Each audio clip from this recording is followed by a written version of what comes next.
আসসালামু আলাইকুম, কি অবস্থা সবার? ইতিমধ্যে সোশ্যাল মিডিয়া কাঁপাচ্ছে শাকিব খানের বরবাদ সিনেমার একটা লুক। হ্যাঁ, লুকটা লিকড হয়ে গেছে। এই যে এইটা বন্ধুরা, এই লুকটা শাকিব খানের বরবাদ সিনেমার। অনেকেই তাই ভাবছ, কিন্তু আমি যদি বলি এই লুকটা শাকিব খানের না এবং এটা বরবাদ সিনেমার কোনো লুক না, চিন্তা করা যায় শাকিব খানের একটা ফেক লুক কি ধরনের হাইপ ক্রিয়েট করতে সক্ষম হচ্ছে। অন্যান্য হিরোদের রিয়াল লুক একদম প্রফেশনাল ওয়েতে অফিসিয়ালভাবে পোস্ট করা লুক যেখানে সামান্যতম এর থেকেও সামান্যতম হাইপ ক্রিয়েট করতে ব্যর্থ হয়, সেখানে শাকিব খানের একটা ফেক লুক সোশ্যাল মিডিয়া কাঁপাচ্ছে। একেই বলে স্টারডম। যাই হোক, এটা খুব পজিটিভভাবে আমি নিয়েছি। তবে এই লুকটা আসলে ফেক। এই লুকটা কোত্থেকে আসলো? এই লুকটা যারা জানো তারা তো জানো, ইতিমধ্যে অনেকেই জেনে গেছো। আমি বলি, এই লুকটা আসছে হচ্ছে মুভি ক্রুজার নামক একটা ইউটিউব চ্যানেল, যে ইউটিউব চ্যানেলে তারা আসলে এই ধরনের অনেক টিজার মেক করে, একদম ফ্যানমেড টিজার অন্য সিনেমা থেকে কেটে কুটে এনে। এই যে মুভি ক্রুজার, এই ইউটিউব চ্যানেলের মালিক কি করছে, সে একটা টিজার মেক করছে, এখানে নাম দিছে টাইটেলে যে বরবাদ অফিসিয়াল টিজার, আবার অফিসিয়াল লাগাইছে। এটা এক ধরনের ক্রাইম। হ্যাঁ, এটা এক ধরনের ক্রাইম। যাই হোক, লাস্টে আবার ফ্যানমেড লাগাই দিছে ক্রাইমটা ঢাকার জন্য। কিন্তু এই যে কাজটা যে সে করছে, এখানে লিখছে বরবাদ অফিসিয়াল টিজার, লাস্টে লিখে দিচ্ছে ফ্যানমেড, এগুলো অনেকে লক্ষ্যই করে না। অনেকে মনে করে এটাই বোধহয় আসল লুক, লিক হয়ে গেছে। অথবা এখান থেকে কেউ একজন কি করেছে, যে একটা স্ক্রিনশট মেরে সেটা ফেসবুকে পোস্ট করেছে। কারা করেছে? এগুলো তারাই করে যারা ওই যে ফেসবুকে বিভিন্ন ধরনের মুভি রিলেটেড পোস্ট করে থাকে, পেজ ক্রিয়েট করে সেগুলোকে ভাইরাল করার ট্রাই করে। আছে অনেক ধরনের পেজ আছে, তোমরা যে পেজগুলো থেকে এই লুকটা আসলে দেখতে পাচ্ছ, ধরে নাও আমি সেই পেজগুলোর কথাই বলতেছি। তারা খুব ভালোভাবেই জানে যে এটা শাকিব খানের লুক না, সাধারণ দর্শকদের বোকা বানানোর চেষ্টা ছাড়া এটার আসলে কিছুই না। এমনভাবে তারা লিখে দিছে, এই যে একটা পেজ এমনভাবে লিখে দিছে গেস হু লিকড। সত্যিকার অর্থে প্রথমে আমিও যখন দেখলাম, আমিও ভাবছিলাম তাহলে বোধহয় এইটাই বরবাদের লুক।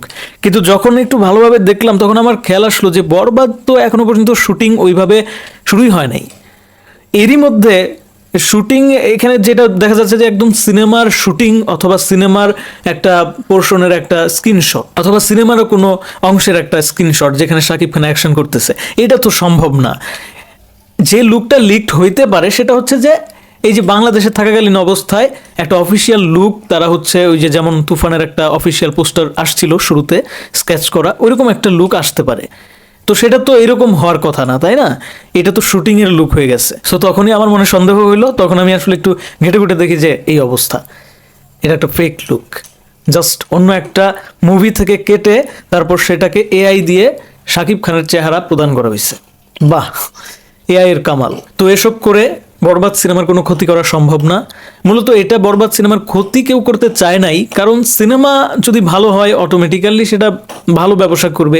শাকিব খানের সিনেমা, শাকিব খানের হিউজ ফ্যান ফলোয়ার আছে। তারা যেটা করার চেষ্টা করছে যে শাকিব খানের চেহারাকে কাজে লাগিয়ে, এই বরবাদের হাইপকে কাজে লাগিয়ে ভাইরাল করে তাদের পেজগুলোর রিচ বাড়াবে। তো বন্ধুরা, এই ধরনের পোস্ট দেখলে তোমরা সেখানে হাহারি একটু দিও না, কমেন্টও করো না, কিচ্ছু করার দরকার নাই, সেটা এড়িয়ে যাও। তাহলে এই ধরনের পোস্টগুলোর পাত্তা পাবে না, অ্যাটলিস্ট গুজব ছড়াবে না। তবে যাই হোক বন্ধুরা, এই ব্যাপারটাকেও আমি বেশ পজিটিভভাবেই নিচ্ছি, কেননা এতে করে বরবাদ সিনেমাটার মার্কেটিং হয়ে যাচ্ছে।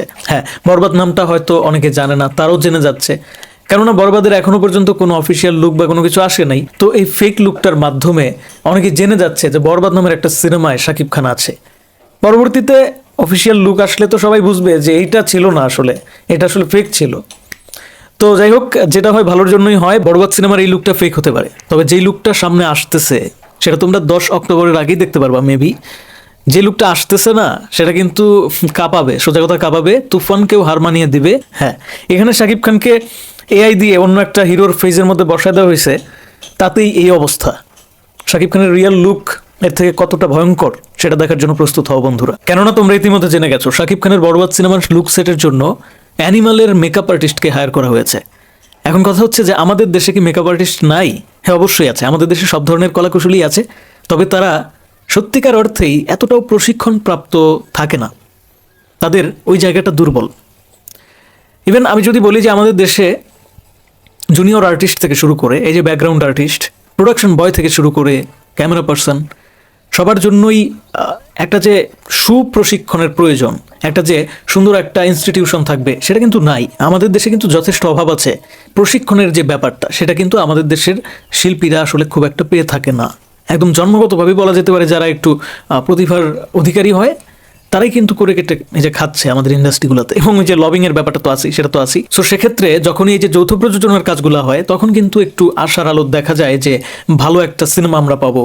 সেখানে হয়তো বা শাকিব খানকে অন্যভাবে দেখা যাবে বড় বাজেটের সিনেমা যখন হয়। তো বরবাদ যেহেতু একটা বড় বাজেটের সিনেমা, এবং সেখানে এই যে মেকআপ আর্টিস্টের ক্ষেত্রেও এতটা গুরুত্ব দেওয়া হচ্ছে যে বলিউডের কোনো সিনেমার মেকআপ আর্টিস্টকে আনা হচ্ছে, তাহলে বোঝাই যাচ্ছে যে বরবাদে শাকিব খানকে আসলে অন্য ধরনের একটা লুকে আমরা দেখতে পারবো, যেটা কিন্তু তুফানকেও হার মানাইতে পারে। ইভেন শাকিব খানের লুক দেখে, ওই যে দাড়িওয়ালা, লম্বা দাড়িওয়ালা লুকটা দেখে সবাই বুঝতেই পারছো যে আসলে শাকিব খানকে এবার অন্যভাবে আমরা পেতে চলেছি। যাই হোক, আমি খুবই এক্সাইটেড। আর এই লুক টুক এগুলো লিকড হচ্ছে, এগুলো তোমরা একটু সতর্ক দৃষ্টিতে দেখবা। দেখলে একটু বোঝা যায়, একটু ভালোভাবে দেখলে বোঝা যায় যে এগুলো আসলে ফেক লুক। কেননা এই সিনেমার শুটিং ক্লিপ তো দূরের কথা, এখনো পর্যন্ত শুটিং ওইভাবে যায়নি, তাই না? সো এতটা বিভ্রান্তির মধ্যে পড়ার কোনো কিছু নাই। অফিসিয়ালি লুক আসলে সেটা নিয়ে তো আলোচনা করবোই। পাশাপাশি শাকিব খানের নিজস্ব পেজ আছে, শাকিব খানের ফ্যানদের জন্য শাকিব খান সবসময় অথেন্টিক নিউজ নিজেও দিয়ে থাকেন। ইভেন আমরা যারা আছি কথা বলে থাকি, তারা অবশ্যই সঠিকটা না জানা পর্যন্ত তোমাদের সামনে কথা বলি না। সো এই সমস্ত পেজ যারা আসলে কিছু লাইকের আশায়, ভাইরাল করার আশায় পোস্ট করে থাকে, তাদেরকে বিশ্বাস করো না। ধন্যবাদ সবাইকে। এই সমস্ত পোস্ট দেখলে তোমরা হাহারি একটু দিও না। যদি হাহা দিতে থাকো তাহলেও কিন্তু ওদের লাভ, ঠিক আছে? ওরা এটাই চায়।